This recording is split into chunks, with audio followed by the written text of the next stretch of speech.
How's it going, you guys? Hopefully you're taking it easy out there. I'm taking it easy myself. So today's video, what are we even looking at here? Oh yeah, we're on the Soul Pancake channel. That one's pretty good. And we're looking at, it's like their blind date series. It's called Telling My Story. And I just kind of grabbed one at random. The premise is that it's just two people that meet and write shit that they assume about the other person, and it's pretty fucking funny. But yeah, we're gonna see what this video has in store for us. So without any further ado, let's go ahead and dive in.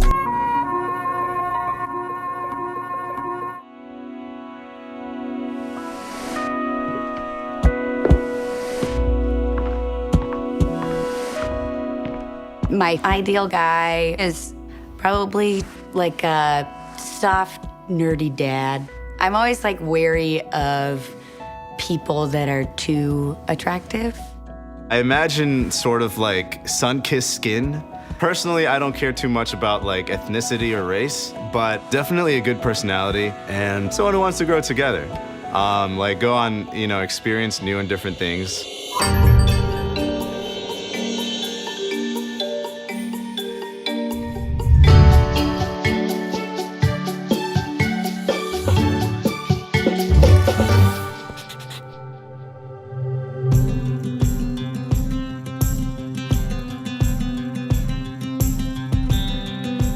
Your name is Ashley. This is your story. You are 25 years old. For work, you're an artist or a creative, or possibly a nurse. Couldn't decide.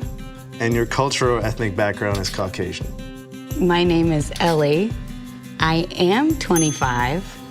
For work, I am a creative, but I work in craft beer, and I am indeed Caucasian. They should replace like the ethnicity one when it's like obvious.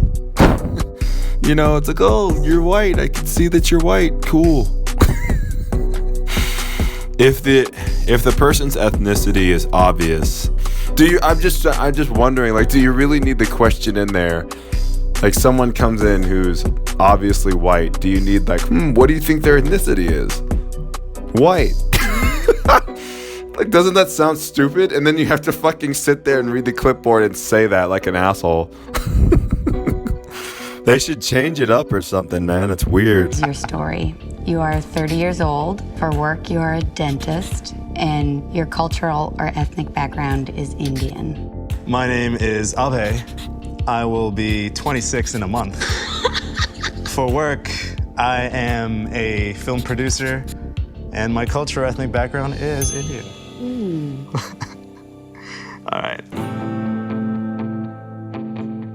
I was born in New Delhi, lived there for the first 9 years of my life, and then I moved to Virginia. Growing up, like, my parents sort of, expected me to lead a very traditional Indian boy's lifestyle, and I did. I was very good at math, I was very good at sciences. I participated in all the culture shows, but I'm not just that, I'm not gonna do this just because it's the expected path. Yo, that's good, man. I feel like I'm on a soapbox a lot in my videos and, whatever. I try to dial it down, but I won't dial it down about this. You hear me? No, man, it's good, dude. Like, you shouldn't live your life for other people.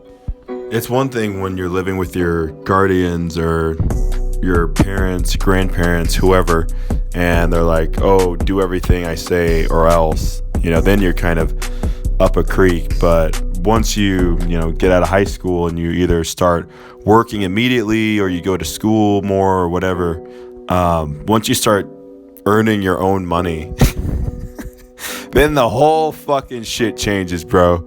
You can start doing whatever the fuck you want to do. And, if they don't like it, they don't fucking like it. That's too bad. My parents, they never really put any expectation on me. My family isn't really motivated by money in any way, so there's never been a push for me to like have a solid career path. Saying that both of my parents have their masters and are very successful in what they do. Your favorite book of all time is East of Eden. Adrian Brody would play you in the movie about your life. What the fuck? Yo, Adrian Brody's not Indian, bro. She low-key flamed you with that one, dog. You don't look like no Adrian Brody, dude. Are you kidding me? Your celebrity crush is Emma Watson. And if you were going to nominate a celebrity for president, you would pick Leonardo DiCaprio. Okay. My favorite book of all time, I actually really like Aziz Ansari's book, Modern Romance. Keanu Reeves, perhaps a younger Keanu Reeves, would play me in a movie about my life. Emma Watson is a good one, but I would actually go with Angelina Jolie. And if I had to nominate a celebrity for presidents, I would probably nominate Leonardo DiCaprio or George Clooney, one of those two. Your favorite book of all time is 50 Shades of Grey. Zooey Deschanel would play you in a movie about your life. Your celebrity crush is Chris Evans. And if you were going to nominate a celebrity for president, you would pick Tina Fey. My favorite book of all time is Breakfast of Champions. Okay. Zooey Deschanel would probably play me in a movie about my life. My celebrity crush is Jason Segel, and I would probably pick Susan Sarandon. Why not? 50 Shades of Grey? Okay. Come on! You see, that was just sort of my generic, oh, what's a book girls like? There's a 40% chance I'll hit it on the nail. 40? I think so. That high? I think it's pretty high. I mean, a lot of girls have told me oh, 50 Shades of Grey, just, But of all literature. Yeah. Well, see, if you had said that, I would think you were a lot more of a shallow person. Right. Your answer was a lot better than I was expecting. What is this? Don't badmouth 50 Shades of Grey, man. Come on, bro. The hell is that? If she tells you her favorite book is 50 Shades of Grey, how does that make you shallow? Isn't that book all about power plays and shit? There's nothing wrong with that. If she wants to be, what do they do in the book? They I haven't read it, but I'm pretty sure it's it's not a dominatrix. It's the reverse. So the man has all the power and the woman get thrown around and tied up and shit. How does that make her superficial? She wants to be thrown around, She wants to be, real manhandled, treated real rough, like garbage. Then she should be allowed to do that and not feel judged for it. You need to stop shaming people's fantasies, man. That's not a good look. That just makes you a douche. If she wants to be treated like she's my property, I'll treat her like she's my property. No questions asked. If that helps her get her jollies, it helps her get her jollies, bro. It's not a big deal. So. Good. Yeah. I think sometimes people think that I'm mean. I default to being honest with people, and if somebody asks me a question, I'll give them my honest answer. I also think sometimes people think that I'm shy or reserved, mostly because I think I wait to get to know people to really open up. I think in many cases, people assume that I'm much more of a serious person than I am. I've been told that I have a resting bitch face. For example, that's just how I look. 3 things that you fear most are snakes, heights, and crazy people. When you feel fear, you react by fleeing. And you are scared of dying. The 3 things I fear the most are crazy people, snakes, and I would hate to die young. When I feel fear, I will probably run away, yes. I wouldn't say I'm scared of death, but at the same time, I would like to think that I lived my life before I died. So I'm scared of, say, dying in my 30s, but then, if I'm not really scared of dying in my 60s or 70s, because I feel like at that point, I did what I had to do. 3 things you fear the most are spiders, getting your heart broken, and dying young. I definitely put that in there because that's a big fear of mine. When you feel fear, you react by closing out other people. And you are scared of dying. 3 things that I fear most are the dark. What the fuck? I'm sorry. An ocean, and people that I care about turning on me suddenly. Okay. What the fuck does that mean? Betrayal then. Is what it sounds like. Because a stranger can a stranger betray? If you don't know somebody and they like are suddenly antagonistic towards you, is that betrayal? Don't you have to like know them first? And then if they turn on you, then it's kind of betrayal? Then that's betrayal, I think. But she's afraid of betrayal. Well, I guess she could have been betrayed before, you know, when she was younger, and it left a lasting impression. I react by having a panic attack. Okay. And I am not scared of dying. Do you believe in the afterlife?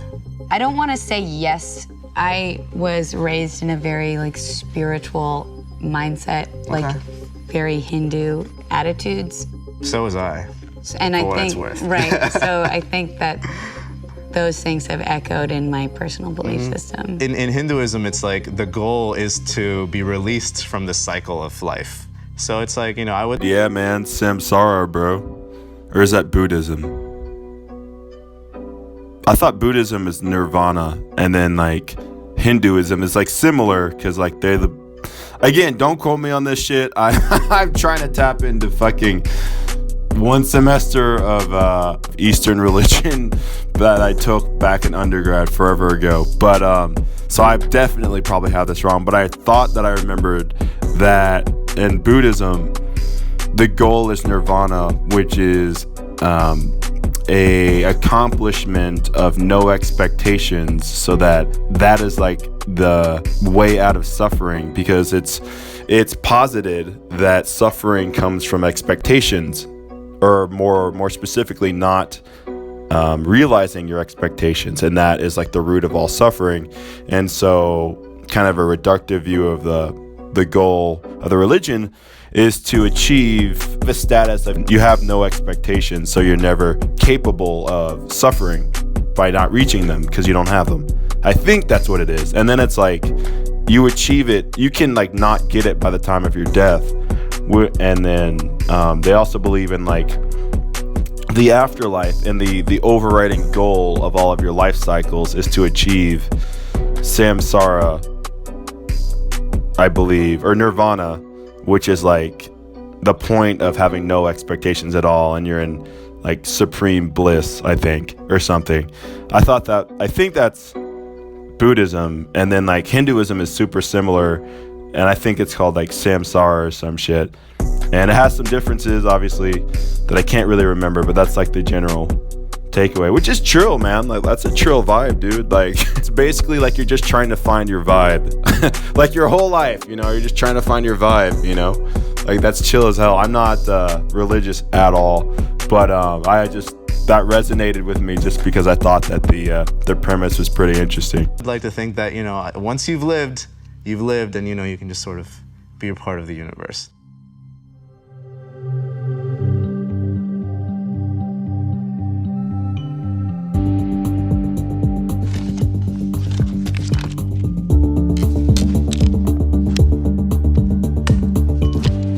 So at the beginning, I said that I would date you because you seem to know how to take care of yourself. You're put together well, and you seem like an artist, like a creative, and I'm into that. Now, after having this conversation, I would still date you. Some of the things you said made me like you even more. You're not exactly how you look, how you appear to be. In many ways, you're like a deeper and more spiritual person, which is really cool. At the beginning, I said that I would date you because you're also very put together and you have kind eyes. After having this conversation, I think that I would still date you. You seem like you have inner strength and you have a lot of self-worth and don't let people walk all over you. Are you waiting for me to ask you out? No. No? Okay. I think people make assumptions about other people to compartmentalize them, and it's definitely not the whole picture of a person. You want to give me your number? Sure. Okay. It could have easily gone the other way. She seems like a nice, caring person. In today's world, that's a wonderful thing. Bye! And there we have it. A match made in heaven. Didn't it just warm your heartstrings, huh? Well, that's gonna do it for the video today, guys. We touched on a few different things, some acting, some actors, A little bit of religion thrown in there, you know, around the back way there. You know, you never really know what you're gonna get with my videos. But what can you do? So that's just about enough of my garbage. If you happen to like the video, go ahead, give it a like, comment, subscribe for more videos like this. I try to post 3 times per week, Monday, Wednesday, and Friday. And I'll catch you guys on the next one.